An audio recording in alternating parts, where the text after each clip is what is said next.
So we have a few questions for you today. Sure. Our first question is, tell us about what you do here and how long it's been since you started this business. So, Well, yeah, we make crabs, different kind of crabs, which is different from the traditional one. We make a lot like crabs, which is savory and sweet, because traditionally it is known as sweet pancake. But my idea was to bring the different the varieties and diversity of flavors in the technique of crepes. So that's why I call it lot like crepes, not even like crepes. And I've been here for a year and a half. It's going to be 2 years in May, I think, end of May. but the looks of it, you are planning on expanding. Well, I think whoever start a business or whoever start a small or big, they all have a long term goal, right? Which is to make it bigger and increase more customer base. And now today probably I have whoever I have today, and of course it's enough for me to run this place. But again, I also realize that over the period of time, I need more people. I need to reach out to more people. So the expansion is the goal. It was always in my mind, but it was not very realistic. Like you said, financially, of course, it's not very easy. So it was a small expansion. So I probably didn't have to borrow money from others, or I didn't have to get investors to invest. Um, I had a bank, which is I bank with SBI, and they've been quite. I mean, they've been good to me. So they have. I also have a cash credit with them, which is almost 2.5 lakhs, and I can probably use them with very low interest rate. So it was not really difficult to do small expansion. I could imagine if I had to go somewhere else and I mean reopen another shop, probably it would cost me more, and probably I don't have money to do that. But for small expansion, and also my property owner, he's doing all the civil work, so I don't have to pay for it. I just have to pay rent, so it's not very difficult. That's good. How do you price your products and what customer base do you target? See, I think I never thought of targeting anybody, but it just, of course, when you do business, I've been doing it for more than a year now, so you already know who are your target audience. And I can see I've been liked by students. At the same time, I also have customers who are working class, who are just graduated and have a job. And it just happened that I have students who is about 60% audience from, and then I'll have another working class, another 20 to another 30%, so 10% for elderly people. So I don't really get children. So it's more or less college going students with them. So I have customers from different background and from different religion, and because I also have to get to Muslim customers, Hindu customers, Christians, and that's why I also have a product which is comfortable for even vegetarian. I even do eggless and vegan for many. So I want it to be very open for everyone, available for everyone, and I try my best to make everyone comfortable so that the food is acceptable by many. Yeah, well, again, it's quite tricky. So because my business was not like a mainstream business, but how others do. For me, it was very important the ingredients I show. So I do have suppliers for ingredients like dry ingredients like wheat and sugar, salt, and but however, fresh fruits has always been I process every morning. So it was I have very good relationship with Namdaris, the managers who have been supplying me strawberries when it was not season, and I got mango in December, which is not season.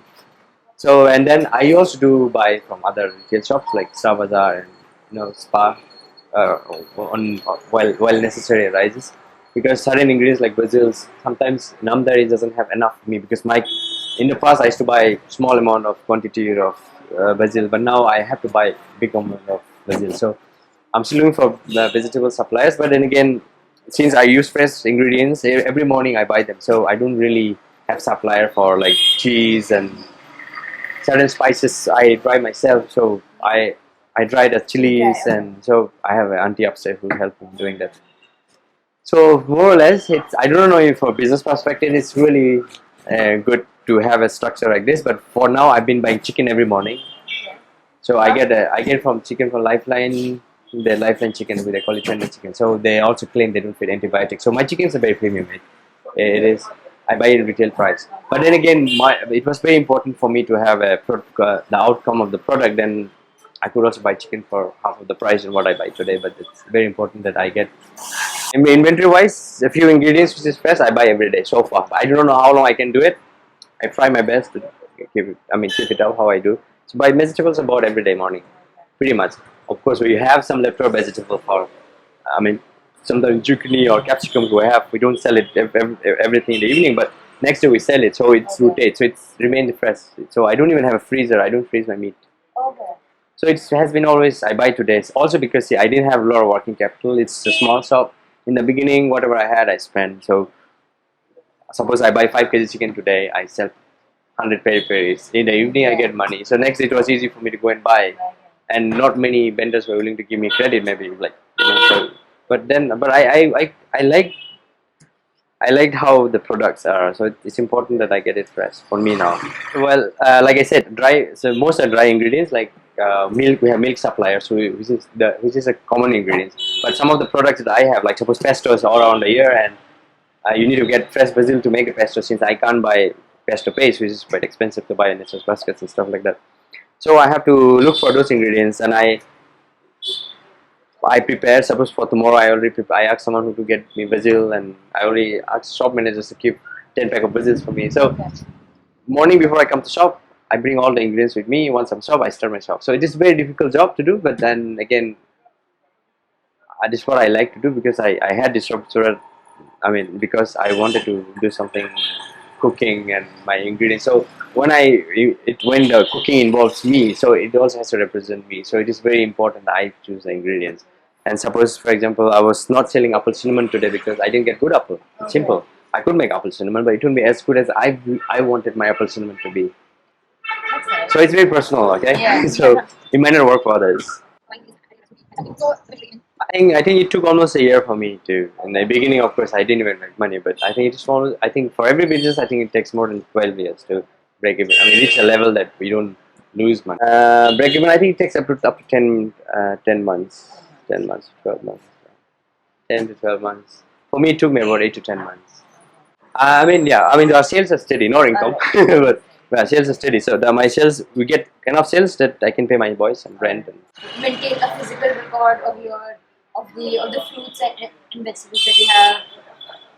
Well, usually I have a spreadsheet inventory that I have a purchase records how much I do. So, and I never had a challenge that because most of we work in a small team, so it's uh, uh, we have a small team, so it was very easy. I because I'm available from morning till evening. I never left shop. But yeah, we do have inventories for the purchases we do every day, and I also have a CA who does with numbers. I do the physical inventory about milk and things. So I don't do it every day, but monthly I do analyze the purchase has been made and what has been, and yeah, wastage or whatever. Wastage, I won't say we do have many. It's a simple reason I try to. Most of my ingredients are not. Say chicken finishes by evening sometimes, and I never had to throw chicken unless I go for holiday sometimes. And fruits, yeah, it does get wasted. Strawberries and stuff like that. Sometimes I make them to jam and stuff. So yeah, even that the reason I came up with the berry sauce is simple.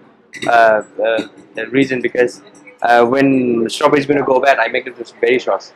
So that's why I came up with the berry sauce. So I try to recycle all the waste product. I don't really want to throw them away. I don't usually throw them away. Alright. Pretty much, yeah. That's all for now. Yeah. Thank you so much for